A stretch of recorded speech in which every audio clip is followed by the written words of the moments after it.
Students, welcome back to the second session of Chinese civilization. Today, let us discuss about the social condition of Chinese civilization. The Chinese society was dominated by the male members of the society. Purusha Pradhana Samaja agittu. The women did not have high status, but still the women commanded the high respect because of her high fertility and workmanship and obedience. Women had to be obedient, and if they are hardworking and they have many children, they commanded the respect. But basically, the male dominated the society and the girls were considered as the burden to the family. ಹೆಣ್ಣು ಮಗು ಹುಟ್ಟಿದ್ರೆ ಫ್ಯಾಮಿಲಿಗೆ burden ಅಂತ ತಿಳಿತಾ ಇದ್ರು. ಆಮೇಲೆ ಸಮಾಜ ಪುರುಷ ಪ್ರಧಾನ ಆಗಿತ್ತು. Then what about the caste system? Caste ಸೊಸೈಟಿಯಲ್ಲಿ ಏನಾದರೂ ಜಾತಿ ಪದ್ಧತಿ ಅಂತ ಹೇಳಿ ಇತ್ತ ಅಂತ ಕೇಳಿದ್ರೆ ಜಾತಿ ಪದ್ಧತಿ ಅಂತ ಇಲ್ಲ. But according to their profession, ಅವರ ಕೆಲಸಕ್ಕೆ ಅನುಗುಣವಾಗಿ 4 ರೀತಿಯ ವರ್ಗಗಳಿದ್ದವು. ಮೊದಲನೆಯ ವರ್ಗ, the top class consisted of government officials, scholars and teachers. So ಶಿಕ್ಷಕರು, ಆಮೇಲೆ ಪಂಡಿತರು ಮತ್ತು ಅಧಿಕಾರಿ ವರ್ಗ, ಇವರು ಟಾಪ್ ಲೆವೆಲ್ ಉಚ್ಚ ವರ್ಗದಲ್ಲಿ ಇದ್ರು. ಎರಡನೆಯ ವರ್ಗ, second class consisted of farmers. So ರೈತರಿಗೆ ಎರಡನೆಯ ದರ್ಜೆ ಸಿಕ್ಕಿತ್ತಲ್ಲಿ. ಥರ್ಡ್ ಕ್ಲಾಸ್ ಆರ್ಟಿಸ್ಟ್, ಎಲ್ಲ ಕುಶಲಕರ್ಮಿಗಳು ಥರ್ಡ್ ಕ್ಯಾಟಗರಿಯಲ್ಲಿ ಬಂದ್ರು. Fourthly and the last class consisted of merchants, ವ್ಯಾಪಾರಿಗಳಿಗೆ 4ನೆಯ ವರ್ಗ. So educated in the first class and hard working farmers in the second class. Then all the artists of all categories belong to third class, and in the last class merchants. And only few people knew to read and write Chinese scripts. ಎಲ್ರಿಗೂ Chinese language ಓದ್ಲಿಕ್ಕೆ ಬರೀಲಿಕ್ಕೆ ಬರ್ತಿರ್ಲಿಲ್ಲ. Only few people knew it, and they had high respect in the society. They got high position in the society as well as in the government, and that class is called as Mandarins. ಮೆಂಡಾರಿನ್ನರು ಅಂತ ಹೇಳುವ ಒಂದು group, ಅವರಿಗೆ ತುಂಬಾ respect ಇತ್ತು. Mandarins. Who are mandarins? Mandarins are the people of China who could read and write Chinese script. Okay. ಇನ್ನು ಗುಲಾಮ ಪದ್ಧತಿ ಅಂತೇಳಿ ಏನು ಇಲ್ಲಿ ಕಂಡು ಬರುವುದಿಲ್ಲ. ಗುಲಾಮರು, slave system it was not there in Chinese society. Next, coming to the point of economic condition. ಸಿವಿಲೈಸೇಷನ್ಗಳಲ್ಲಿ ನಾವು ಯೋಚನೆ ಮಾಡೋದೇ ಬೇಡ ಹೆಚ್ಚು. ಕೃಷಿಯೇ main. What is that profession there? So agriculture based society existed there. ಕೃಷಿ ಪ್ರಧಾನ ಸಮಾಜ ಅದು. Okay. They started digging canals. ಬೇಕಾದಷ್ಟು ಕಾಲುವೆಗಳನ್ನು ತೋಡಿಸಿದ್ರು. For 2 purposes. One is for irrigation and for navigation, transport system ಗೆ ಕ್ಯಾನಲ್ಸ್ ಅನ್ನು ಬಳಸಿದ್ದಾರೆ, and also for drainage system. And they prepared some implements for their agriculture works using iron and wood. ಮರ ಮತ್ತು ಕಬ್ಬಿಣವನ್ನು ಉಪಯೋಗಿಸಿಕೊಂಡು ಕೃಷಿಗೆ ಬೇಕಾದ ಬೇರೆ ಬೇರೆ ಸಲಕರಣೆಗಳನ್ನು ಮಾಡಿಕೊಂಡಿದ್ರು. Okay. Then what are the crops which they have grown? They have grown wheat, rice, soya beans and cereals. ಸಿರಿಧಾನ್ಯಗಳನ್ನು ಬೆಳೀತಾ ಇದ್ರು. Apart from this, they also grew tea and horticultural crops. ತೋಟಗಾರಿಕಾ ಬೆಳೆಗಳನ್ನು ಕೂಡ ಬೆಳೀತಾ ಇದ್ರು. Next, coming to the point of cattle rearing.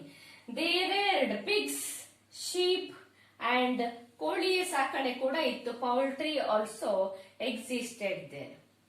Next, let us discuss about their industry and craft. Different artist like carpenters, smiths, woodcutters, masons, potters, weavers were there in China. ನೇಯುವುದು, ಕುಂಬಾರರು, ಕಬ್ಬಿಣ ಕೆಲಸದವರು, ಮರದ ಕೆಲಸದವರು ಇತ್ಯಾದಿ ಕಬ್ಬಿಣದ ಕೆಲಸದವರು ಬೇರೆ ಬೇರೆ ರೀತಿಯ ವೃತ್ತಿಗಳನ್ನು ಮಾಡ್ತಾ ಇದ್ರು. And Chinese people main very value ಇರುವಂತದ್ದು ಒಂದು item which was exported to other countries ಈ ಸಿಲ್ಕ್. ರೇಷ್ಮೆಯನ್ನು ಅವರು ವರ್ಲ್ಡಿನ ಬೇರೆ ಬೇರೆ ದೇಶಗಳಿಗೆ ಎಕ್ಸ್ಪೋರ್ಟ್ ಮಾಡ್ತಾ ಇದ್ರು. ಈಗ to trade with other countries they had 2 types of routes. ಒಂದು land route, another one sea route. Land route was via Afghanistan and Persia. ಅಫ್ಘಾನಿಸ್ತಾನದ ಮೂಲಕವಾಗಿ, ಪರ್ಷಿಯಾ ಮೂಲಕವಾಗಿ ಯುರೋಪಿಯನ್ ಕಂಟ್ರೀಸ್ಗೆ ಭೂಮಾರ್ಗವಾಗಿ ಬೇರೆ ಬೇರೆ ವಸ್ತುಗಳನ್ನು ಎಕ್ಸ್ಪೋರ್ಟ್ ಮಾಡ್ತಾ ಇದ್ರು. ಅಂಡ್ ಜಲಮಾರ್ಗವಾಗಿ through sea road they use to come down and through the Indian ocean they had to go to the Europe. And this route through Indian ocean, the land route via Indian ocean is called as silk route. ರೇಷ್ಮೆ ದಾರಿ ಅಂತಲೇ famous ಆಯ್ತು. So silk root ಯಾವುದು ಅಂತ ನಿಮ್ಮ ಹತ್ರ ಯಾರಾದ್ರೂ ಕೇಳಿದ್ರೆ, which is the silk route? Silk route is the route from China via Indian Ocean to the European countries. Okay, ಈಗ which are the other exports of China? Silk was the main item. Apart from silk, iron, tea and the salt and cotton products. ಇದು ಚೈನಾದವರು cotton ಬೆಳೆಯುವುದನ್ನು ಭಾರತೀಯರಿಂದ ಕಲಿತದ್ದು ಅಂತೇಳಿ ಹೇಳ್ತಾರೆ. Okay, cotton products, tea, salt, iron and silk are the main items of export of Chinese people. And during the 10th century itself, 10ನೇ ಶತಮಾನದಲ್ಲಿಯೇ ಪ್ರಪಂಚದ international ಟ್ರೇಡಿನ main items ಇದ್ದದ್ದು ಚೈನಾದವರದ್ದು. Okay, ಈಗ ನಾವು ಏನು ಚೈನಾದ ಐಟಮ್ಸ್ ತುಂಬಾ ಇಂಟರ್ನ್ಯಾಷನಲ್ ಟ್ರೇಡ್ ಅಲ್ಲಿ ಇದೆ ಅಂತ ಹೇಳಿ ಅನ್ಕೊಂಡಿದ್ರೆ, this position they gained in 10th century CE itself. So 10ನೇ ಶತಮಾನದಕ್ಕೆ ಚೀನಿಯರ ವಸ್ತುಗಳು ಇಂಟರ್ನ್ಯಾಷನಲ್ ಟ್ರೇಡ್ ಅಲ್ಲಿ ಏನು ಮುಂದಿತ್ತು. Then in the beginning they use to have the trade with the barter system. ವಸ್ತು ವಿನಿಮಯ, ವಸ್ತುವಿಗೆ ವಸ್ತುವನ್ನು ವಿನಿಮಯ ಮಾಡಿಕೊಂಡು ಅವರು ಟ್ರೇಡ್ ಮಾಡಿದ್ರೆ, later they use to metals, ಲೋಹಗಳನ್ನು ಉಪಯೋಗಿಸುವಂತದ್ದು metals. And later by 5th century BC itself, ಕ್ರಿಸ್ತಪೂರ್ವ 5ನೇ ಶತಮಾನಕ್ಕೆ they had minted coins. Metal ಇದು ಮಿಂಟೆಡ್ ಕಾಯಿನ್ಸ್ ಅನ್ನು ಉಪಯೋಗಿಸಲಿಕ್ಕೆ ಶುರು ಮಾಡಿದ್ದು ಮಾತ್ರ ಅಲ್ಲದೆ, in 5th century BC itself they had banking system.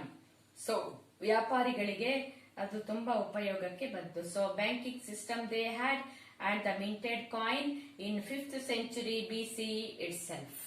Okay, next let us know about their learning and literature. The Chinese developed writing during the time of Shang dynasty. Chinese ಲಿಪಿಯ ಬೆಳವಣಿಗೆ Shang dynasty ಅವರ time ಅಲ್ಲಿ ಆಯ್ತು. ಈಗ ಅವರದ್ದು ಸ್ವಲ್ಪ ವಿಚಿತ್ರವಾದ ರೀತಿಯ ಲಿಪಿ. And they write from top to bottom, ಮೇಲಿಂದ ಕೆಳಗೆ, ಈ ತರ ಮೇಲಿಂದ ಕೆಳಗೆ ಬರೀತಾರೆ. ನಾವು ಎಡಬದಿಯಿಂದ ಬಲಬದಿಗೆ ಬರೀತೇವೆ. But they write from top to bottom, ಮೇಲಿಂದ ಕೆಳಗೆ. They do not have any alphabets, ಮೂಲಾಕ್ಷರಗಳು ಯಾವುದೂ ಇಲ್ಲ.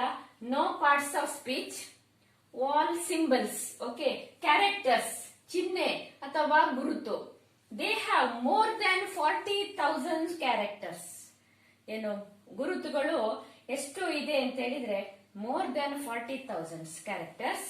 ಅಥವಾ they were called as logograms. In the beginning they were called as pictures. So pictograph ಅಂತೇಳಿ ಆಯ್ತು. Later it change into characters or logograms. ನಿಮ್ಮ book ಅಲ್ಲಿ ಒಂದು ಸ್ಯಾಂಪಲ್ ಕೊಟ್ಟಿದ್ದಾರೆ ಚೈನಾದ ಲಿಪಿ ಹೇಗೆ ಅಂತೇಳಿ.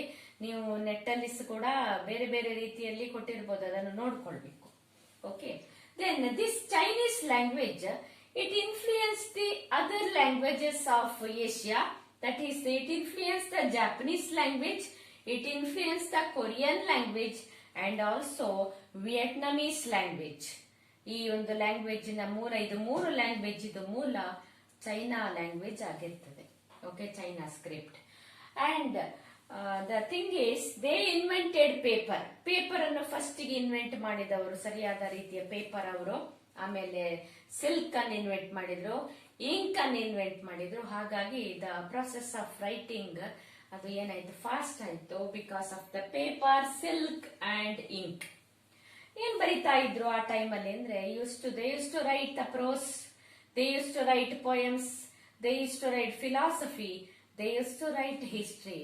The rulers of the China, they made their, the people who they were writers were there, by them they made their stories to be written. ಹಾಗಾಗಿ ಅವರ ಕಥೆಯನ್ನು ಬರೆಸಿಕೊಂಡು ಹಿಸ್ಟ್ರಿಯ ಬುಕ್ಗಳ ಸಂಖ್ಯೆ ಕೂಡ ಜಾಸ್ತಿ ಆಯಿತು. ಸೊ ಪ್ರೋಸ್, ಪೊಯೆಟ್ರಿ, ಫಿಲಾಸಫಿ, ತತ್ವಜ್ಞಾನವನ್ನು ಬರೆಸಿದ್ರು, ಪದ್ಯವನ್ನು ಬರೆಸಿಕೊಂಡ್ರು, ಗದ್ಯವನ್ನು ಬರೆಯಿದ್ರು, ಆಮೇಲೆ ಇತಿಹಾಸದ ಪುಸ್ತಕಗಳನ್ನು ಕೂಡ ಬರೆಸಿಕೊಂಡ್ರು. ಓಕೆ, ಈಗ ಅವರು ನೆಕ್ಸ್ಟ್ ಈ ಲ್ಯಾಂಗ್ವೇಜ್ ಅಲ್ಲಿ ಏನೆಲ್ಲ ಬುಕ್ಸ್ ಅನ್ನು ಅವರ ಲೈಬ್ರರಿಯಲ್ಲಿ, ರಾಜರ ಕೆಲವು ಹಾನ್ ಡೈನಾಸ್ಟಿ ಅವರ ಲೈಬ್ರರಿಯಲ್ಲಿ ಬೇಕಾದಷ್ಟು ಪುಸ್ತಕಗಳಿತ್ತು ಅಂತೇಳಿ ಹೇಳ್ತೇವೆ ನಾವು. ಆ ಪುಸ್ತಕಗಳು ಯಾವುದು, ಎಷ್ಟು ಇತ್ತು Han dynasty. For example, Han dynasty ಅವರ ಸಮಯದಲ್ಲಿ they had a great library too. ಆ ಲೈಬ್ರರಿಯಲ್ಲಿ ಯಾವ ತರದ ಪುಸ್ತಕಗಳಿತ್ತು ಅಂತ ಹೇಳೋ ಒಂದು ಲಿಸ್ಟ್ ಇದೆ, ಅದನ್ನೊಂದ್ಸಲ ನೋಡುವ. We have discussed that Han dynasty is very famous among them, and we have golden age in the Han dynasty too. Qin Shi Huangdi belong to Han dynasty, and in the library of Han dynasty some books were there, and they have given the list of that. ನೋಡಿ, ಎಷ್ಟು ಪುಸ್ತಕಗಳು ಹಾನ್ dynasty ಸಮಯದಲ್ಲಿ ಇತ್ತು ಅಂತ ಒಂದು ನಿಮಗೆ ತಿಳಿಲಿಕ್ಕೋಸ್ಕರ ಒಂದು list ಕೊಟ್ಟಿದ್ದಾರೆ. Okay, let us see it. 3123 volumes of classics, ಶಾಸ್ತ್ರೀಯ ಗ್ರಂಥಗಳು 3123 ಸಂಪುಟಗಳಲ್ಲಿ ಲೈಬ್ರರಿಯಲ್ಲಿ ಲಭ್ಯ ಇದ್ದವು. Then 2705 ವಾಲ್ಯೂಮ್ಸ್ ಆನ್ ಫಿಲಾಸಫಿ, ತತ್ವಜ್ಞಾನಗಳದ್ದು ಎಷ್ಟು ಸಂಪುಟ, 2705 ಸಂಪುಟಗಳು. 868 ವರ್ಕ್ಸ್ ಆನ್ ಮೆಡಿಸಿನ್, ವೈದ್ಯಕೀಯ ಪುಸ್ತಕಗಳು 868. ದ ವಾಲ್ಯೂಮ್ಸ್ ಆಫ್ ಪೊಯೆಟ್ರಿ, ಬೇರೆ ಬೇರೆ ಪದ್ಯದ ಸಂಪುಟಗಳು 1318. 2568 ವಾಲ್ಯೂಮ್ಸ್ ಆಫ್ ಮ್ಯಾಥಮೆಟಿಕ್ಸ್, ಮ್ಯಾಥಮೆಟಿಕ್ಸ್ ಇಂದ ನೋಡಿ 2568 volumes. Then books on war aspects, ಯುದ್ಧ ಸಂಬಂಧಿ ಪುಸ್ತಕಗಳು, ಅದರ ಬಗ್ಗೆನ ಪುಸ್ತಕಗಳು 700. ಓಕೆ, ಇದು ಒಂದು ನಿಮಗೆ ಗೊತ್ತಾಗ್ಲಿಕ್ಕೆ ಉದಾಹರಣೆ ಎಷ್ಟು ಪುಸ್ತಕಗಳು ಆ ಟೈಮಲ್ಲೇ ಇತ್ತು ಅಂತೇಳಿ. Then among Chinese civilization in that period, two poets are very important ones. They are Tai Li Po. Tai Li Po was the important poet who had written a verses in 30 volumes, 30 ಸಂಪುಟಗಳಲ್ಲಿ verse ಅನ್ನು, ಗದ್ಯವನ್ನು ರಚಿಸಿದವನು Tai Li Po. Okay. Another important poet was Tu Fu. Tu Fu was another important poet of Chinese civilization. So, Wabba, Tai Li Po, another one, Tu Fu. Tu Fu was the important poet. Then apart from this, they had books on geography, geometry, arithmetic, and they knew about calendars. They had the knowledge of astronomy. They also Eclipse ಬಗ್ಗೆ ಅವರಿಗೆ ಗೊತ್ತಿತ್ತು, ಯಾವಾಗ Eclipse ಆಗ್ತದೆ ಅಂತ ಹೇಳಿ ಗ್ರಹಣದ ಬಗ್ಗೆ ಮೊದಲೇ ಅವರಿಗೆ ತಿಳುವಳಿಕೆ ಇರ್ತಾ ಇತ್ತು. Because they new astronomy, calendars ಕೂಡ ಅವರಿಗೆ ಇತ್ತು. ಅರ್ಥಮೆಟಿಕ್, ಜಾಗ್ರಫಿ, ಜಾಮೆಟ್ರಿ ನಾಲೆಜ್ ಚೀನಿಯರಿಗೆ ಇತ್ತು ಅಂತೇಳಿ ಗೊತ್ತಿದೆ ನಮಗೆ. Now let us discuss about their important inventions. ಏನು ಅವರು ಪ್ರಪಂಚಕ್ಕೆ ಕೊಟ್ಟಿದ್ದಾರೆ, ಏನು ಅವರದ್ದು ಕೊಡುಗೆ ಅಂತೇಳಿ ನೋಡುವ, ಏನನ್ನೆಲ್ಲ ಕಂಡು ಹುಡುಕಿದ್ದಾರೆ ಅಂತೇಳಿ. Silk was the main item which they have invented. Next comes tea, then ink, paper, brush for painting and writing, then glass, gaju, pottery, porcelain, ಪಿಂಗಾಣಿ, ಸ್ಪೂನ್, ಫೋರ್ಕ್ಗಳು, ಅಂಬ್ರೆಲ್ಲಾಸ್, ರಾಕೆಟ್ಸ್, ದೆನ್ ಸಿಸ್ಮೋಗ್ರಾಫ್ ಭೂಕಂಪ ಮಾಪನ, ಮೆರಿನರ್ಸ್ ಕಂಪಾಸ್ ನಾವಿಕರ ದಿಕ್ಸೂಚಿ, gun powder, ರಡರ್ ದೋಣಿಯ ಚುಕ್ಕಾಣಿ, acupuncture that is ಸೂಜಿ ಚಿಕಿತ್ಸೆ, then abacus ಅನ್ನು ಕೂಡ ಕಂಡುಹುಡುಕಿದವರು ಚೀನಿಯರು ಅಂತೇಳಿ ಹೇಳ್ತಾರೆ. ಇದಲ್ಲದೆ ಅದೆಷ್ಟೋ ಒಂದು ವಸ್ತುಗಳನ್ನು ಅವರು ತಯಾರು ಮಾಡಿದ್ದಾರೆ. They have invented many many many things. ಚಿತ್ರಕಲೆ, art of painting. The Chinese had developed wonderful painting. They painted on silk cloth, painted on the tomb walls, painted on pots and papers. They believed that tomb painting were means to protect the dead and help their souls to go to heaven. ಚೀನಿಯರು ಅದ್ಭುತವಾದ ಚಿತ್ರಕಲೆಯನ್ನು ಅಭಿವೃದ್ಧಿಪಡಿಸಿದರು. ಹೆಚ್ಚಾಗಿ ಸೀನರಿಗಳನ್ನು draw ಮಾಡ್ತಾ ಇದ್ರು. ಅವರು ರೇಷ್ಮೆ ಬಟ್ಟೆಗಳು, ಗೋರಿಯ ಗೋಡೆಗಳ ಮೇಲೆ, ಮಡಿಕೆಗಳ ಮೇಲೆ, ಕಾಗದಗಳ ಮೇಲೆ ಚಿತ್ರ ಬಿಡಿಸ್ತಾ ಇದ್ರು. ಗೋರಿಗಳ ಮೇಲೆ ಯಾಕೆಂದರೆ ಈ ಚಿತ್ರಗಳು ಸತ್ತವರ ಆತ್ಮಗಳನ್ನು ರಕ್ಷಿಸುತ್ತವೆ ಮತ್ತು ಅವರಿಗೆ ಸ್ವರ್ಗಕ್ಕೆ ಮಾರ್ಗದರ್ಶನ ಮಾಡುತ್ತವೆ ಅಂತ ಹೇಳಿ ಅವರು ನಂಬಿದ್ರು. ಸೊ ಅವರ ಪೇಂಟಿಂಗ್ಸನ್ನು ನೀವು ಡಿಫ್ರೆಂಟ್ ಪೇಂಟಿಂಗ್ಸನ್ನು ಕೂಡ ನೆಟ್ಟಲ್ಲಿ ನೋಡಿಕೊಳ್ಳಿ. ಮೂರ್ತಿಕಲೆ.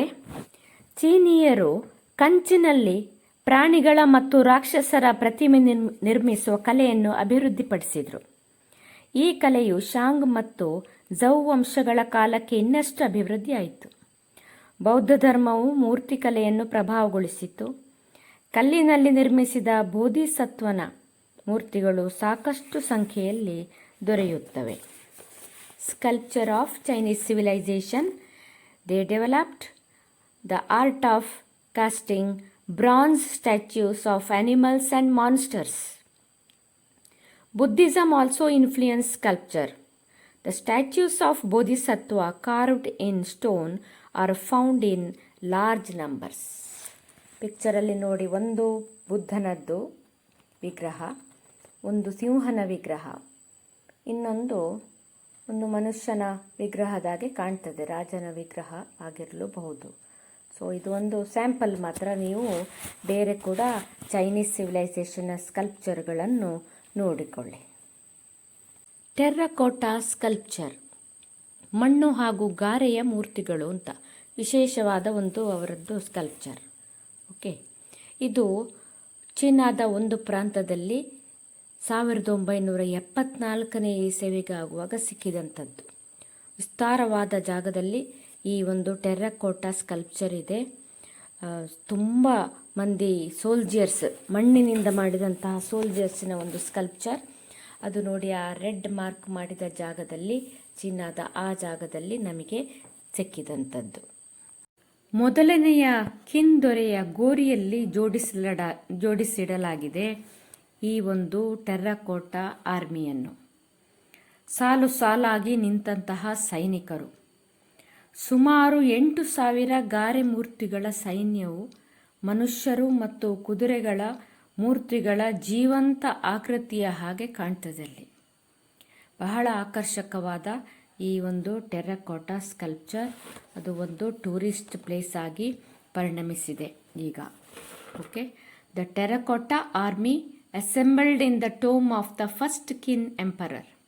consisted of life-size images of more than 8,000 warriors and horses. They are very attractive. ಅವರ ನಂಬಿಕೆ ಏನು ಅಂದರೆ ಆ ರಾಜನು ಸತ್ತ ನಂತರ ಅವನನ್ನು ರಕ್ಷಣೆ ಮಾಡಿಕೊಡಲಿಕ್ಕೆ ಅಂಥೇಳಿ ಅಷ್ಟು ಜನ ಆರ್ಮಿಯನ್ನು ಅಲ್ಲಿ ನಿಲ್ಲಿಸಿದ್ದು. ಓಕೆ, ಒಂದು ಮೂರ್ತಿ 160 kg, ಒಂದು ಸೋಲ್ಜಿಯರ್ 160 kg ಭಾರ ಅಂತೆ. ಉದ್ದ 1.80 meters. 7 ಲಕ್ಷ ಜನ artisans and labourers worked for this.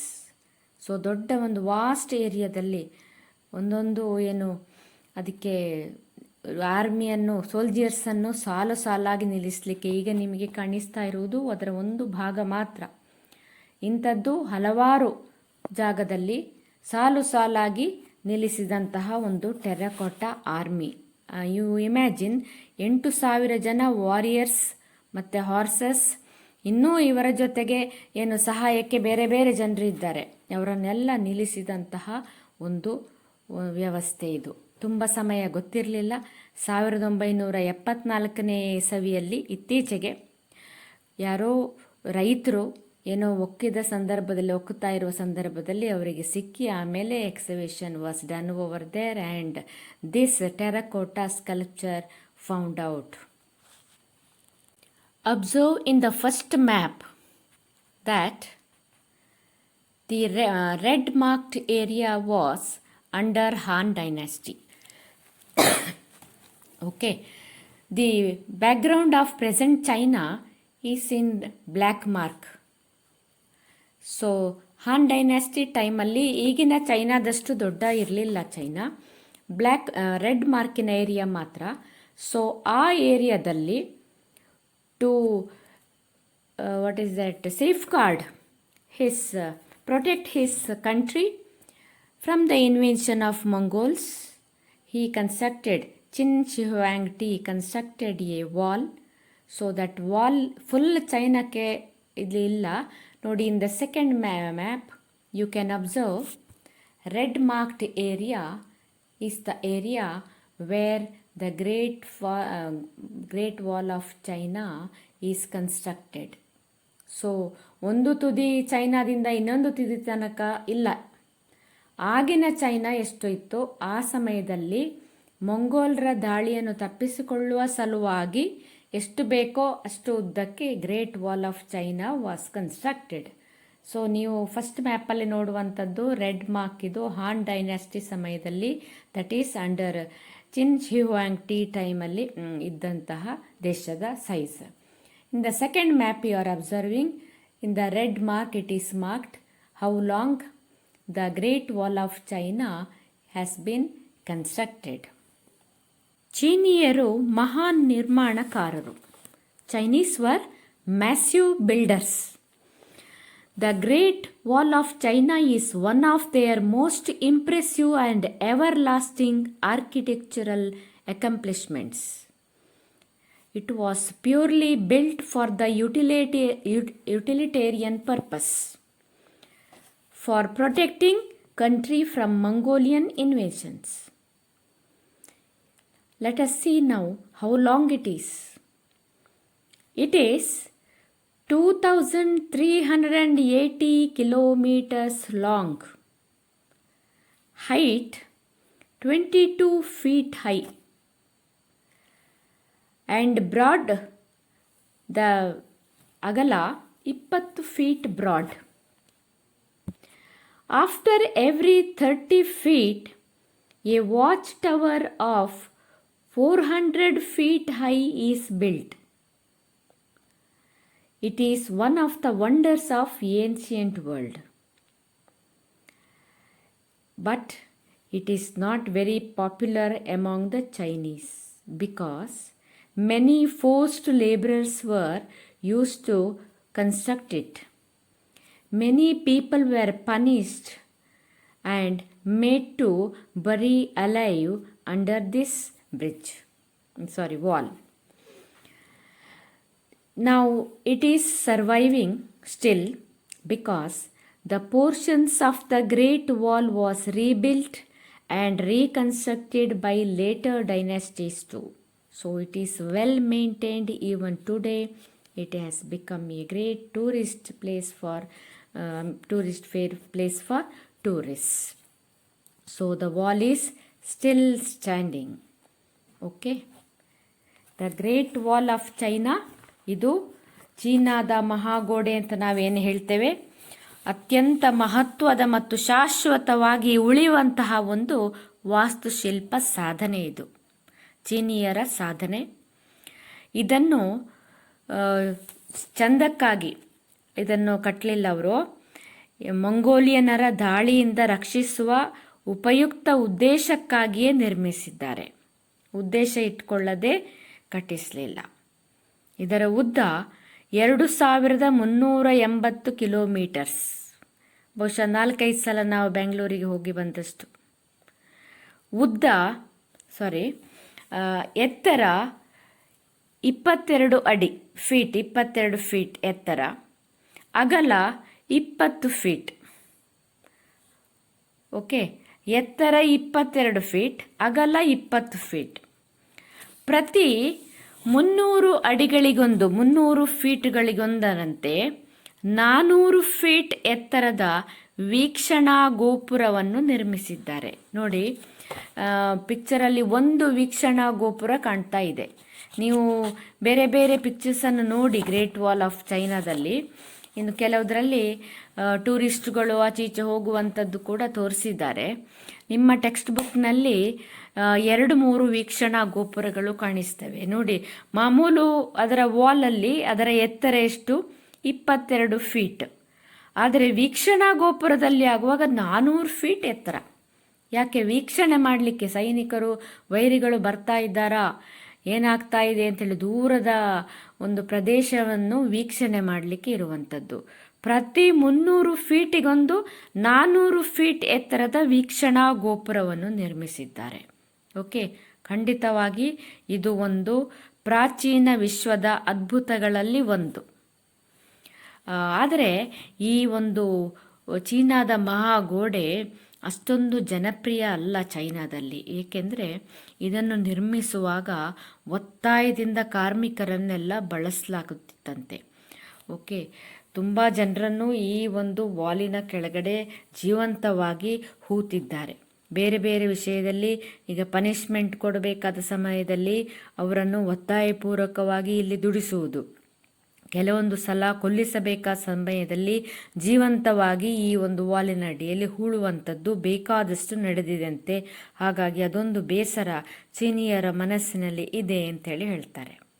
ಈಗ ಬಹಳ ಹಿಂದೆ ಈ ಒಂದು ವಾಲನ್ನು ಕಟ್ಟಿಸಿದ್ರು ಕೂಡ ಕಾಲಾಂತರದಲ್ಲಿ ಬರುವ ರಾಜರು ಈ ಗೋಡೆಯ ಭಾಗವನ್ನು ಪುನರ್ನಿರ್ಮಾಣ ಮಾಡಿದ್ರು. ಆಯಿತಾ? ಯಾಕೆ? ಎಲ್ಲಿ ರಿಪೇರಿ ಆಗಬೇಕೋ ಅಲ್ಲಿಗೆ ರಿಪೇರಿ ಮಾಡಿಕೊಂಡು ಕಂಟಿನ್ಯೂ ಮಾಡ್ತಾ ಬಂದರು. ಹಾಗಾಗಿ ಇವತ್ತಿಗೆ ಕೂಡ ಈ ಒಂದು ಚೀನಾದ ಮಹಾಗೋಡೆ ಭದ್ರವಾಗಿ ನಿಂತಿದೆ. The Chinese have built great palaces. Many palaces were built by them, but none of them survived as they were built in mud and wood. They built Buddhist temples called pagodas. See, in the picture you can see the giant wild goose pagoda, and the right side the same pagoda seen in the night time, and the second picture in the first left side, that is from the near the side of the pagodas is seen. They are the Buddhist temples. There are many pagodas in China. Some of the names of pagodas are Jade Pagoda, Flask Pagoda, etc. ಚೀನಿಯರು ಅನೇಕ ಮಹಲುಗಳನ್ನು ಕಟ್ಟಿದ್ದರು, ಅರಮನೆಗಳನ್ನು ಕಟ್ಟಿದ್ದರು. ಆದರೆ ಅವು ಮಣ್ಣು ಮತ್ತು ಮರಗಳನ್ನು ಉಪಯೋಗಿಸಿ ನಿರ್ಮಾಣ ಮಾಡಿದ್ರಿಂದ ಇಂದು ಯಾವುದೂ ಉಳಿದಿಲ್ಲ. ಆದರೆ ಅವರು ಪಗೋಡಾಗಳೆಂಬ ಬೌದ್ಧ ದೇವಾಲಯಗಳನ್ನು ನಿರ್ಮಿಸಿದ್ದಾರೆ. Giant wild goose pagoda, jade pagoda, flask pagoda, ಇದರಲ್ಲಿ ಮುಖ್ಯವಾದವುಗಳು. ಇನ್ ದ ಪಿಕ್ಚರ್ ನೋಡಿ, ಟಾಪಲ್ಲಿ ಲೆಫ್ಟ್ ಸೈಡಲ್ಲಿ that is giant wild goose pagoda. ಅಲ್ಲೇ ಕೆಳಗಿದು ಅದು ಸೈಡಿಂದ ಹತ್ತಿರದಲ್ಲಿ ಅದರದ್ದು ಹೇಗೆ ರಚನೆ ಮಾಡಿದ್ದಾರೆ ಅಂಥೇಳಿ ನೋಡಲಿಕ್ಕೆ ತಕ್ಕ ಇದ್ದದ್ದು. And the right side picture ರಾತ್ರಿ ಸಮಯದಲ್ಲಿ ಪಗೋಡಾ ಹೇಗೆ ಕಾಣಿಸ್ತದೆ ಅಂಥೇಳಿ. There are many pagodas, not only in China, in other Asian countries where Buddhism is followed. And apart from this, they also have in the Peking, or at present it is called as Beijing, the capital of China, the sleeping Buddha, the statue of sleeping Buddha is kept, and it is very noteworthy figure which was constructed during the time of Chinese civilization. So ಇಲ್ಲಿಗೆ ನಾವು ಚೀನಾದವರ ಬಗ್ಗೆ ಸ್ವಲ್ಪ ಮಟ್ಟಿಗೆ ನೋಡಿದೆವು. ಏನೆಲ್ಲ? The political conditions, the different dynasties, their social condition, economic condition, industry and crafts, learning and literature, and about their writing, Chinese script, and their important inventions of Chinese, their art of painting, sculpture, terracotta sculpture, and architecture. In architecture, we have discussed about the Great Wall of China and also pagodas and the sleeping Buddha statue of China. Okay, later in the last part, we will be discussing about the philosophy and religion. Chinese philosophers ಬಗ್ಗೆ ನಾವು discuss ಮಾಡಲಿದ್ದೇವೆ. Okay, thank you.